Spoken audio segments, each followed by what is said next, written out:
Good afternoon. CNBC आवाज Motilal Oswal studios में आप सबका स्वागत है। बारी है आज मंडे की, सास बहू और सेंसेक्स की।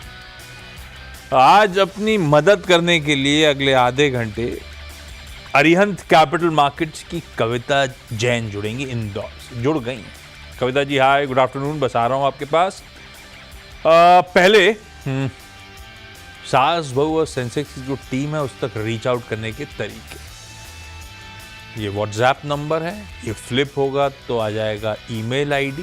दोनों विकल्प हैं आपके लिए, जैसा कन्वीनियंट हो वैसे रीच आउट करिए, अपने सवाल भेजिए। सास बहू और सेंसेक्स की टीम आपसे कांटेक्ट करेगी और किसी म्यूचुअल दिन पे स्लॉट की अवेलेबिलिटी के लिहाज से आपकी शो में शिरकत होगी। अच्छा, इस वक्त पिछले कुछ मिनटों से नोटिस करा होगा आप लोगों ने, टोल फ्री नंबर भी खुला हुआ है। नंबर भी स्क्रीन पर आ जाएगा। कोशिश करेंगे इक्का दुक्का फोनर इस शो में आगे अपन ले भी लें, तो लाइव क्वेरीज भी आप भेज सकते हो। लाइए भाई।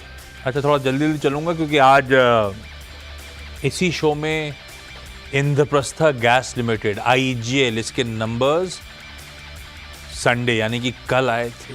नंबर्स तो अच्छे थे, सीक्वेंशियल मार्जिन्स का इंप्रूवमेंट इनकरेजिंग है, इसीलिए स्टॉक IGL का बढ़िया कामकाज कर रहा है। तो मैनेजिंग डायरेक्टर कमर किशोर चटवाल साहब भी इस शो में आगे होंगे, तो नंबर्स और आगे के आउटलुक पर कमल जी से हो जाएगी बातचीत। ये देखिए IGL का स्टॉक क्या इंचअप करता चला जा रहा है। खैर, मार्केट्स एक बार स्क्रीन पर ले आता हूं। बढ़िया भारतीय बाजार भाई साहब। शुरुआत हल्के हरे निशान के साथ, दिन भर हरे में ही रहे। शुरुआत हल्के हरे निशान के साथ हुई थी, फ्लैट लाइन के 10-20 पॉइंट ऊपर भी थे एक समय पर। स्क्रीन पे शुरुआती ट्रेड के बाद से बढ़िया तेजी, कहना चाहिए, कहते हैं ना, ट्रेंडिंग डे बनता चले जा रहा है। एंड एज वी स्पीक दिन के हाई 1.25% से ज्यादा के गेंस के साथ निफ्टी इस समय कामकाज करता हुआ बढ़िया 300 पॉइंट की रैली। तो हमने फ्राइडे को इवेंचुअली रिकवर कर गए थे और 200 पॉइंट गवा के बंद हुए थे। वो पैनिक जब बना था, प्रॉफिट टेकिंग जब आई थी, इस डर से कि वीकेंड में जा रहे हैं और पता नहीं बॉर्डर पे क्या डेवलपमेंट्स हो रहे होंगे। लॉजिकल था। अब हम ले दे के उन लेवल्स के ऊपर आके कामकाज कर रहे हैं। पूरे फ्राइडे के इंटरडे लोज जो तगड़े बने थे उसकी पूरी भरपाई कुछ हद तक फ्राइडे को ही हो गई थी और बाकी रही कसी आज हो गई स्क्रीन पे। आज अपने कुछ इंडिविजुअल स्टॉक्स हैं जो गजब कर रहे हैं। उसमें सबसे इंपॉर्टेंट कंट्रीब्यूशन प्लेट दिखाया, सेक्टर्स में जाने की जरूरत नहीं। आज कुछ स्टॉक्स के का कमाल है। रिलायंस इंडस्ट्रीज अपने फ्राइडे शाम के, या कहना चाहिए फ्राइडे रात के रिजल्ट्स पे वो हैवी वेट गजब का मूव दिखा रहा है और निफ्टी का टॉप कंट्रीब्यूटर। पिछले हफ्ते सेकेंड हाफ में बैंक्स ने बैकफुट लिया था और आईटी अच्छे बुरे नतीजे जो हो आईटी चल रहा था। आज आईटी ठंडा पड़ा हुआ है। मेरे ख्याल से वो इंडेक्स 0.5% दबाव पे और निफ्टी बैंक रिलायंस के साथ साथ वो पॉकेट अच्छा कर रही है।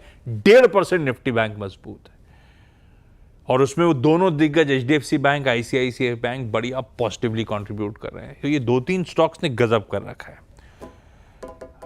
खैर, मार्केट्स की चाल आपकी स्क्रीन पे। क्विकली कविता से जान लेते हैं मूड है कैसा। अभी भी सरदर्द है। सरदर्द मेरा मतलब है निगलिंग वरी रहेगी। ऐसा नहीं है कि इंडिया ने सिर्फ वो जो 4 चार्टर मेंशन करे थे वो उतना ही एक्शन है।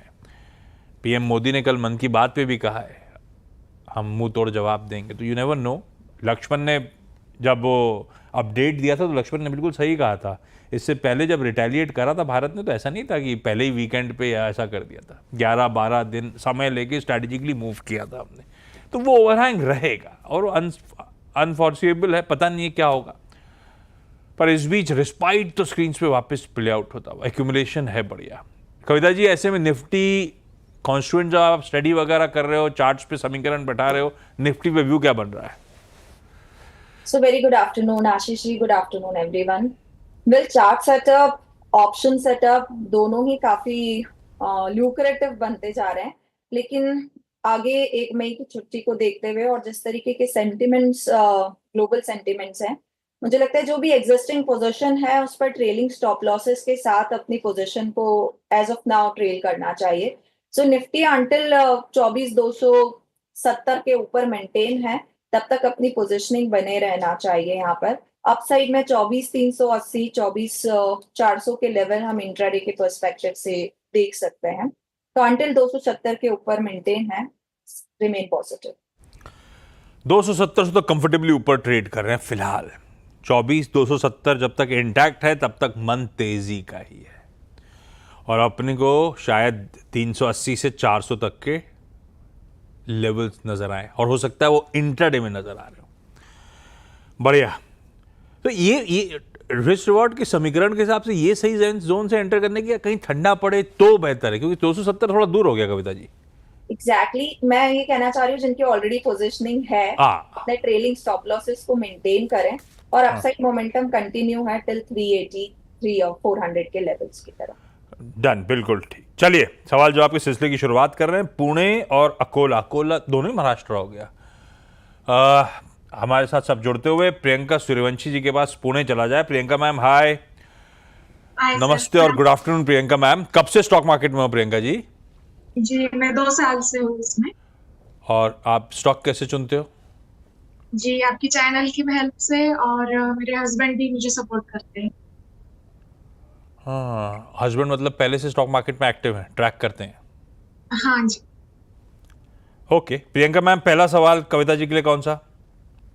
जी हैप्पीएस्ट माइंड टेक्नोलॉजीज मैंने लिए थे 50 क्वांटिटी, 864 बाय प्राइस है। आइडिया किसका था, हस्बैंड का? जी, और ये लॉन्ग टर्म के लिए मैंने लिया। और हस्बैंड से आपने बात करी, रिव्यू करने को पूछा, 350 रुपए का लॉस हो रहा है, क्या करना चाहिए, क्या कह रहे हैं वो? जी अभी तो उन्होंने बताया कि आपकी सलाह की जरूरत है। कविता जी की सलाह की जरूरत है, मेरी नहीं। कविता जी 350 रुपए का लॉस हो रहा है, लिया लॉन्ग टर्म के लिहाज से तो, और अच्छी कंपनी भी थी, ये मामला इसका बाकी ठंडा पड़ गया, और अब आईटी चले न चले ये पस्ती पड़ा रहता है। क्या करना है हैप्पीएस्ट माइंड में? क्या लॉन्ग टर्म चार्ट से समीकरण ऐसे हैं जो कहते हैं लंबी अवधि के लिए खरीदा जा सकता है, रखा जा सकता है, या इसमें ज्यादा दमखम आपको नजर नहीं आ रहा? मामला क्या है? तो आशीष जी, कंपनी को एसेट्स देखें तो ये अच्छा है, लेकिन technical setup even on the long term chart अभी कोई बाइंग सिग्नल जनरेट करते हुए नहीं दिख रहे हैं, और इसने अपना एक जो फेस कंसोलिडेशन फेज था उसका भी सपोर्ट जो है वो नीचे की तरफ तोड़ दिया है। बट चूंकि कंपनी फंडामेंटली अच्छा है, मुझे लगता है काफी टाइम से मैम होल्ड किए हुए हैं। 565 का एक स्टॉप लॉस ट्रिक अभी मैम को मेंटेन करना चाहिए। इन एनी केस उछाल में अगर ये निकल पाता है 600 के लेवल के ऊपर, तो 620 630 के लेवल आते हुए दिखेंगे। तो एक स्ट्रिक्ट स्टॉप लॉस 565 का मेंटेन कीजिए, और उछाल में इसमें से एक बार निकलने की कोशिश कीजिए। हाल आए तो निकलने की कोशिश करिए 565 के स्टॉप के साथ। कविता जी आप होते तो बने रहते इसमें, या अगर मान लीजिए आईटी में ही एक्सपोजर लेना था, इससे बेहतर place mid cap IT companies हैं क्या? यस एग्जैक्टली, अगर मैम आईटी में ही एक्सपोजर लेना चाह रहे हैं तो मुझे लगता है व्हाई नॉट इन्फोसिस में भी पोजीशनिंग ली जा सकती है, वो एक अच्छी पोजीशन पर है ऊपर में, वहां पर मुझे लगता है बेहतर रिटर्न्स मिल पाएंगे और ज्यादा कॉन्फिडेंस के साथ, क्योंकि चार्ट सेटअप कंपैरेटिवली बेहतर है। तो मैं शिफ्ट करती अपनी पोजीशन को अगर मैं यहाँ होती तो। ठीक है, क्यों इसमें वेट करूं, क्यों समय बर्बाद करूं जब ना कन्विक्शन है ना चार्ट्स में दमखम है? इससे बेहतर प्लेस फंडामेंटली स्ट्रांग कंपनी बगल में खड़ी है, अगर पैसा शिफ्ट कर लें उसमें तो उसमें ज़्यादा गुंजाइश है पैसा बनाने की। तो मैम थोड़ा सा मुश्किल कॉल होता है हमेशा लॉस बुक करना, लेकिन लॉस बुक करके बेहतर है अगर यही एक्सपोजर चाहिए इसी सेक्टर का तो इन्फोसिस जैसे दिग्गज में शिफ्ट कर जाइए, ज़्यादा बेहतर है। और इन्फोसिस जाना जाता है जब एनवायरनमेंट सुधरता है तो स्टॉक की चाल गजब की बढ़ती है। खैर ये आपका कॉल और हस्बैंड से डिस्कस करिएगा। अकोला से आरती दुबे मैम भी जुड़ती हुई। आरती मैम हाय, गुड आफ्टरनून आरती मैम। आरती मैम आपको कितना टाइम हो गया? सर मुझे भी 2 साल हो गए करीब। अरे वाह, और आप कैसे चुन रहे हो आरती मैम स्टॉक्स को? सर मैंने गुरुकुल का भी क्लास भी की थी, 2.0 था ना अभी मार्च में। ये मार्केट गुरुकुल फंडामेंटल वगैरह वाली? हाँ सर, ठीक थी, बहुत अच्छा, बहुत बढ़िया सर, नॉलेजेबल थी और भी फायदा हो रहा है सर, अच्छा है। अरे सर खाली मुझे उसका वीडियो नहीं मिला अभी तक। ले पिछली बार वाले को भी नहीं मिला था, पिछले हफ्ते भी कोई आई थी मैम, उनको भी नहीं मिला था। मैं आज ही मेल डालता हूँ, होपिंग शाम तक आपको मिल जाएगा अगर नहीं मिला है। एक बार स्पैम मेल चेक कर रहा था क्या? मुझे मार्केटिंग टीम बाबा कहती है कि स्पैम मेल में चला जाता है तो कई लोग चेक नहीं करते। आप चेक करना एक बार स्पैम मेल को, लेकिन आज शाम तक एक बार फिर से आपके पास आ जाएगा, नहीं तो आपके फोन नंबर पे तो बातचीत हो ही जाएगी टीम की, वो मैं देख लूंगा। खैर आरती मैम, सवाल। सर मेरा इंटरनल पर है 136 शेयर है, 200 136 से 200 शेयर है सर।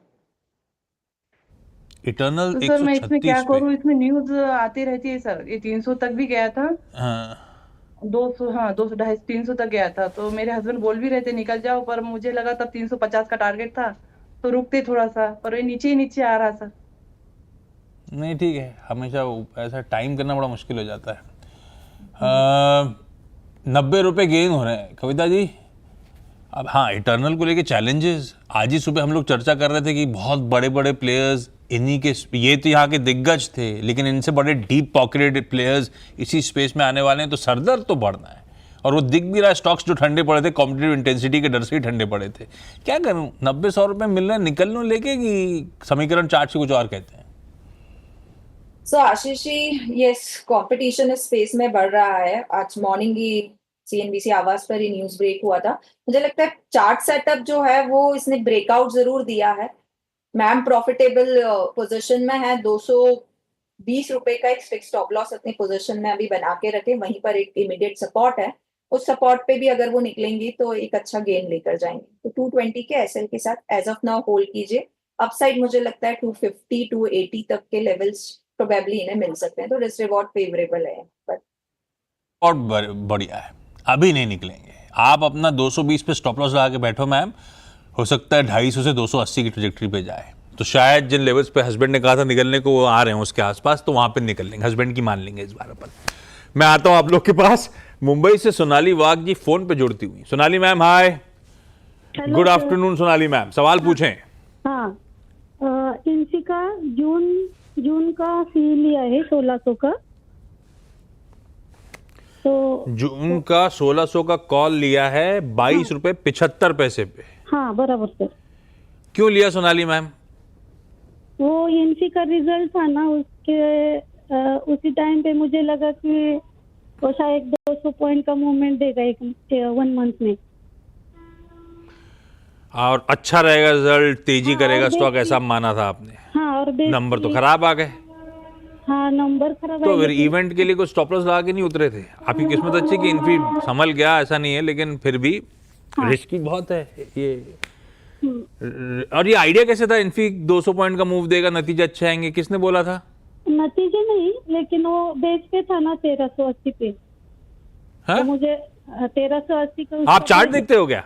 हाँ चार्ट रीड सब करती हूँ मैं।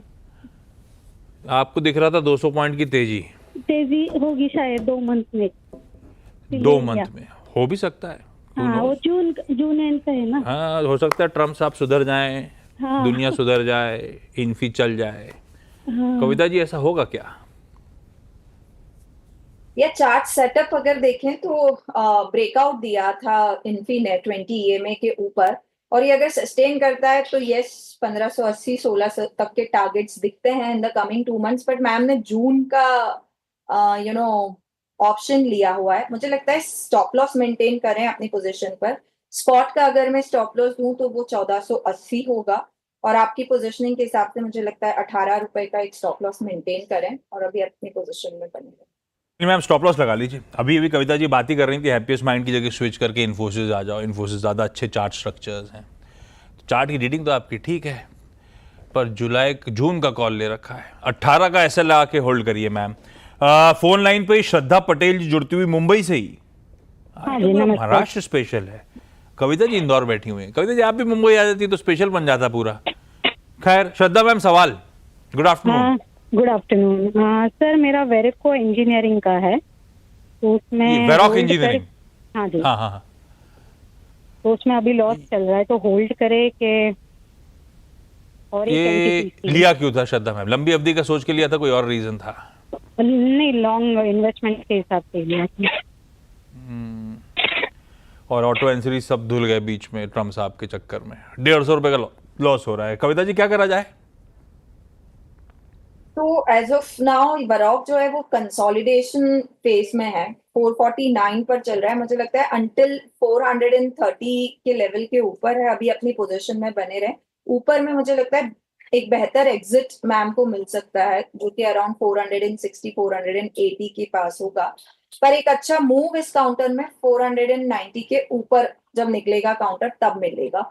तो स्टॉप लॉस मेंटेन करना चाहिए, वो सही तरीका होगा। 420 का एक स्टॉप लॉस मेंटेन करें और अभी अपनी पोजीशन में बने रहें, बिकॉज मुझे लग रहा है कि जिस तरीके से एवरेजेस की प्लेसमेंट है ये अपने साइडवेज कंसोलिडेशन में ऊपर की तरफ ब्रेकआउट देगा। तो बेहतर स्टॉप लॉस मेंटेन करें 420 का एंड होल्ड द पोजीशन। 20 के एसएल के साथ होल्ड करें। प्रियंका मैम, अगला सवाल। मेरा अगला सवाल है ट्यूब इन्वेस्टमेंट पर। 20 क्वांटिटी है और बाय प्राइस है 3759। ये मैंने स्विंग ट्रेडिंग के लिए लिया था, बट बाद में ये बहुत नीचे आ तो स्विंग विंग के लिए अरे बाप रे, स्टॉप लॉस नहीं लगाते आप?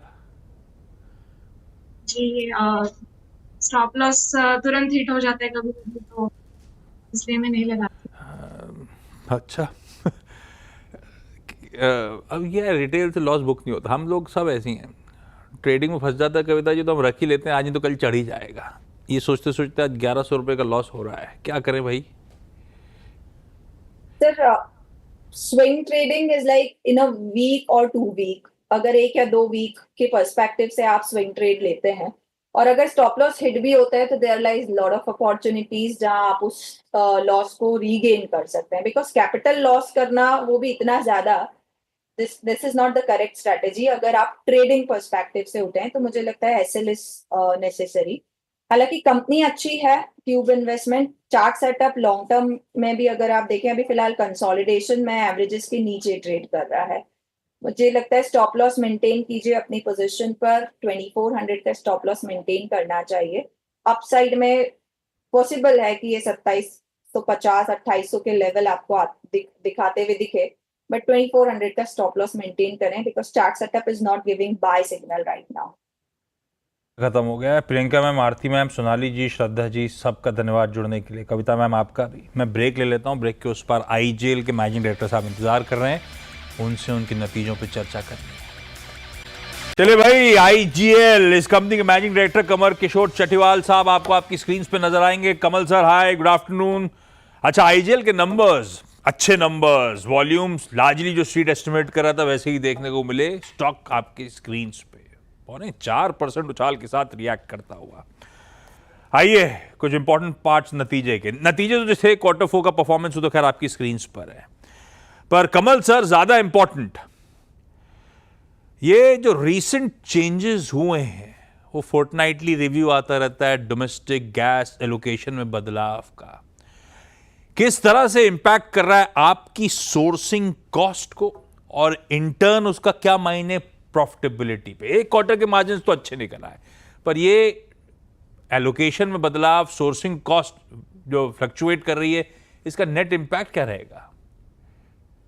देखिए, डोमेस्टिक एलोकेशन जो पिछले साल, उससे पिछले साल अगर आप देखें तो करीब आरएलएनजी का शेयर खाली 28% था, तो 72% हमको डोमेस्टिक गैस मिल रही थी।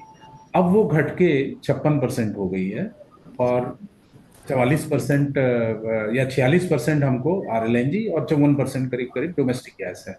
तो ये मिक्स हो गई, तो ये तो धीरे धीरे कम हो रही है। लेकिन एक अच्छी बात ये है जो गवर्नमेंट की सपोर्ट से जो हमें मिली है कि न्यू वेल गैस, जो भी न्यू वेल गैस आ रही है उसमें प्रायोरिटी एलोकेशन सीजीडी सेक्टर की है। तो जो भी गैस हमें एपीएम की कमी हो रही है उसकी पूर्ति न्यू वेल गैस के द्वारा की जा रही है। जब तक कि ये डोमेस्टिक प्रोडक्शन इंटैक्ट है तो हमारा ऐसा मानना है कि ये एलोकेशन इन वन फॉर्म और the other, new well gas का खाली डिफरेंस यही है कि वो थोड़ी सी 20% कॉस्टली है as compared to APM, but अगर आप पूरे पोर्टफोलियो को देखें तो भी वो काफी सस्ती है बाकी गैस से, स्पॉट से या long term medium term contracts को देखें तो वो फिर भी सस्ती है। तो हमारे पोर्टफोलियो में अब अगर आप देखें तो अभी 2/3 जो 2/3 है वो करीब करीब एपीएम से आ रहा है, 1/3 न्यू वेल गैस से आ रहा है, जिसकी वजह से overall weighted average cost of domestic gas अगर आप देखें तो वो करीब करीब 6.8 होना चाहिए था, वो 7.2 7.3 की रेंज में है। तो ये कमल थोड़ा सर, सा एक थोड़ा सा मूड बिगाड़ने वाला अपडेट जब आया था वो था वो दिल्ली की, कहना चाहिए वो ड्राफ्ट जो है वो बड़ी बोल्ड सी ईवी पॉलिसी है, टैक्स वेवर्स वगैरह हाइब्रिड्स के लिए देने की तैयारी हो रही है। अभी तो खैर ड्राफ्ट है, लेकिन उस ड्राफ्ट को पढ़ के ईवी एडॉप्शन की जो एग्रेशन दिखा रहा है दिल्ली एनसीआर में देखने को मिल रही है, एक कंसर्न सबके जहन में कि सीएनजी के वॉल्यूम्स के लिए बड़ा थ्रेट हो सकता है आगे चलते हुए। आप कैसे देख रहे हो, मीडियम टर्म ग्रोथ कैसी होगी, कितना इम्पैक्ट अगर ये दिल्ली की ईवी पॉलिसी अमल में ले आई जाए तो किस तरह का इम्पैक्ट देखने को मिलेगा? देखिए, मैनेज करने के लिए जो अल्टरनेट स्ट्रेटजीज हैं, डाइवर्सिफिकेशन स्ट्रेटजीज हैं, वो तो चल ही रही है कि जो long haul trucks, medium commercial segment है उसमें क्योंकि इलेक्ट्रिफिकेशन वर्ल्ड ओवर भी नहीं हुआ है, वो खाली एलएनजी में ट्रांजिशन हुआ है जहां पे सीधा उनको 30% कार्बन रिडक्शन की बेनिफिट मिलती है। तो वो प्ले आउट हम इंडिया में भी देख रहे हैं, क्योंकि वो अभी तक इंडिया में एलएनजी के व्हीकल्स बहुत कम है। तो आने वाले समय में वो एक सेगमेंट होगा जहां पे गैस की ग्रोथ उस सेगमेंट में आएगी। उसके अलावा जो सीएनजी सेगमेंट की कॉम्पिटिटिवनेस है पेट्रोल के मुकाबले अभी भी है, तो आउटसाइड जीएस में अभी दिल्ली में तो अभी हम ग्रोथ देख ही रहे हैं कि पिछले साल हमारे तो कन्वर्जन अच्छा, नंबर्स। ठीक है, इसे क्वांटिफाई करता हूं। फिर आप सही कह रहे हो, जरूरत है, नीड ऑफ द आवर होगा, लेकिन आपकी जो सेल्स वॉल्यूम ग्रोथ थी इस क्वार्टर में वो मार्जिनल सा इंप्रूवमेंट है, 9.11 एमएमएससीएमडी के सामने 9.18 आया। अब ये सब देखते हुए, ड्राफ्ट वगैरह देखते हुए, किस तरह का वॉल्यूम ग्रोथ आउटलुक FY26 इस करंट फाइनेंशियल ईयर के लिए आप लोग पेंसिल इन करके चल रहे हो सर? उससे पता चल जाएगा कितना इंपैक्ट है। देखिए, यू आर राइट कि सिक्वेंशियली 1% का ग्रोथ है, और ओवरऑल ईयर पूरे साल का देखें तो करीब 6% का वॉल्यूम ग्रोथ है। उसमें अगर आप डोमेस्टिक पीएनजी और इंडस्ट्रियल सेगमेंट और कमर्शियल सेगमेंट को भी ले, पीएनजी सेगमेंट को अगर आप लें तो करीब करीब 10 से 11% की ग्रोथ वहां पे आई है। और सीएनजी सेगमेंट में करीब करीब जो 6 से 7% की ग्रोथ आई है, उसका एक मेजर कारण है कि जो डीटीसी की कुछ वॉल्यूम्स जो घट रही हैं दिल्ली में, उसकी वजह से दिल्ली करीब करीब 3 से 4% की ग्रोथ आ रही है। हालांकि अगर हम उस फैक्टर को हटा दें तो बाकी सेगमेंट में करीब 6 से 7% की ग्रोथ है। अब दिल्ली की जो डीटीसी की वॉल्यूम है वो काफी कम मात्रा में रह गई है। अभी करीब करीब 1,10,000 केजी सेल होती है जो डीटीसी को जाती है, तो जो कि पहले किसी टाइम में 3 लाख प्लस होती थी, 1/3 ही रह गई है। तो वो थोड़ी बहुत वॉल्यूम है जो अगले 2 साल में जीरो हो जाएगी, तो उसका ज्यादा इम्पैक्ट अब हम नहीं देखेंगे आगे। सो दिल्ली में भी हमारा ऐसा मानना है कि जिस तरह की ग्रोथ और कन्वर्जन हम देखने को मिल रही हैं, उससे दिल्ली भी 6 से 7% की ग्रोथ इतने हाई बेस के बावजूद दिखाएगा। 6 से 7% की ग्रोथ हाई बेस के बावजूद। Kamal sir, thank you so much जुड़ने के लिए। स्टॉक मार्केट को तो खैर आपके नतीजे पसंद आए और शायद आपकी कमेंट्री भी पसंद आ रही है। 4% साल के साथ ये स्टॉक कामकाज करता हुआ। चलिए